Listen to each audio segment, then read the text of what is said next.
चंद्रबंदनी मंदिर उत्तराखंड के धार्मिक स्थल में से एक है। ये देवी सती के 52 शक्तिपीठों में से एक पवित्र हिंदू मंदिर है जो उत्तराखंड राज्य के टिहरी जिले के हिडोला खाल विकास खंड में चंद्रकूट पर्वत पर समतल से लगभग 8000 फुट की ऊंचाई पर देवप्रयाग टहनी मोटरमार्ग तथा श्रीनगर टहनी मोटरमार्ग के बीच में स्थित है। इस मंदिर से सुरकंडा केदारनाथ बद्रीनाथ पर्वत की चोटी का दृश्य दिखाई देता है जो स्थान को और भी अधिक मनोहर और आकर्षक बनाता है। मंदिर के गर्भगृह में एक शिला पर श्रीयंत्र बना हुआ है जिसके ऊपर चांदी का एक बड़ा छत्र रखा गया है। जगत गुरु शंकराचार्य ने श्रीयंत्र से प्रभावित होकर ही इस शक्तिपीठ की स्थापना की थी। वैसे तो हर दिन दूर दूर से श्रद्धालु यहाँ आते रहते हैं, परंतु नवरात्रों में यहाँ हजारों की संख्या में भीड़ उमड़ती है। नवरात्रि की अष्टमी और नवमी के दिन नव दुर्गा के रूप में 9 कन्याओं की यहाँ पूजा अर्चना की जाती है। इसी के साथ उन्हें दान दक्षिणा दिया जाता है। वैसे पूरे भारतवर्ष में कन्याओं को देवी के रूप में ही माना जाता है। अप्रैल महीने में प्रत्येक वर्ष यहाँ एक भव्य मेले का आयोजन किया जाता है जिसमें सभी भक्तगण माता के जयकारे लगाते हुए यहाँ पहुँचते हैं। मंदिर के निकट यात्रियों की विश्राम और भोजन की पूरी व्यवस्था है। मंदिर परिसर में माता की पूजा श्रीयंत्र के रूप में होती है।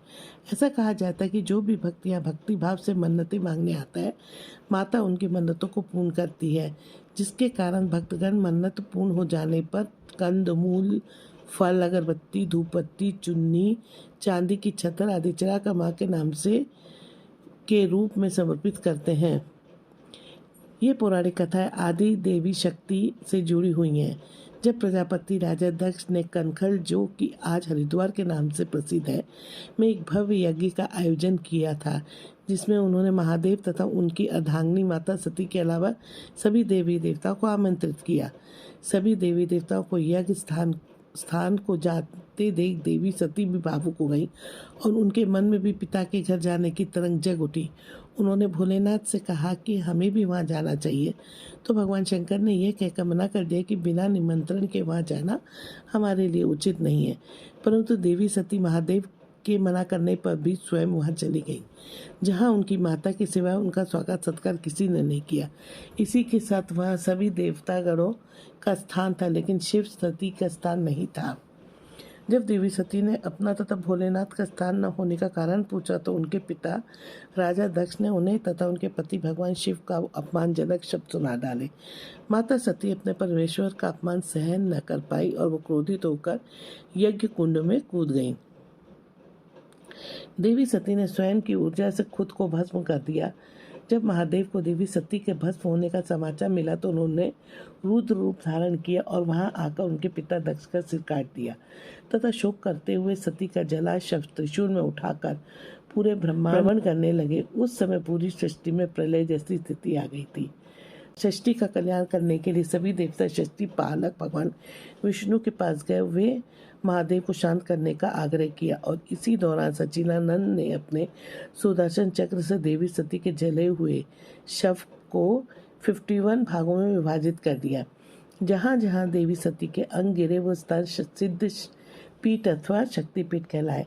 कहा जाता है कि इस पवित्र स्थान पर माँ का बदन यानी कि शरीर गिरा था, इसीलिए यहाँ का नाम चंद्रबंदनी पड़ा।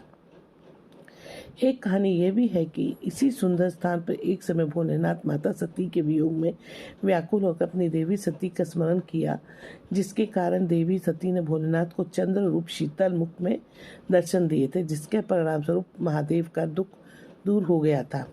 महाभारत के अनुसार चंद्रकूट पर्वत पर गुरु द्रोण पुत्र अश्वत्थामा को फेंका गया था। कहा जाता है कि चिरजीवी अश्वत्थामा आज भी हिमालय में विराजमान है। माता सती की बदन यहाँ पर गिरा था, इसी वजह से देवी की मूर्ति के कोई दर्शन नहीं कर सकता। यहाँ केवल श्रीयंत्र के ही दर्शन कर सकते हैं। इसी कारण मंदिर के पुजारी भी आंखों में पट्टी बांधकर माँ को स्नान कराते हैं। लोक मान्यता के अनुसार एक बार किसी पुजारी ने अज्ञातवश अकेले मूर्ति देखने की चेष्टा की। इसके उपरांत पुजारी अंधा हो गया था। तब से यहाँ पुजारी आंख में पट्टी बांधकर ही मूर्ति के दर्शन तथा स्नान करवाते हैं। पूजा के प्रमुख शंख का पानी पीने का यहाँ बड़ा महत्व माना गया है।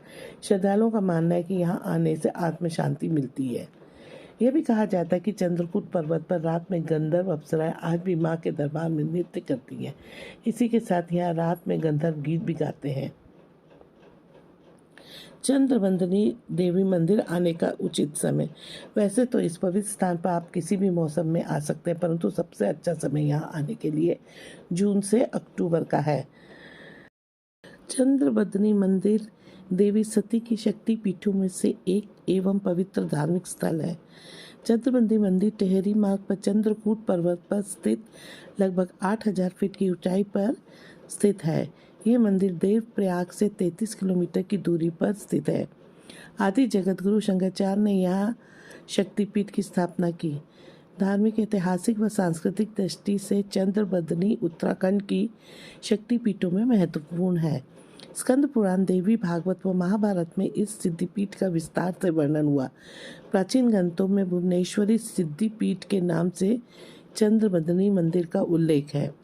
चंद्रबंदनी मंदिर से सुरकंडा, केदारनाथ, बद्रीनाथ चोटी आदि का बड़ा ही मनमोहक आकर्षक दृश्य दिखाई देता है।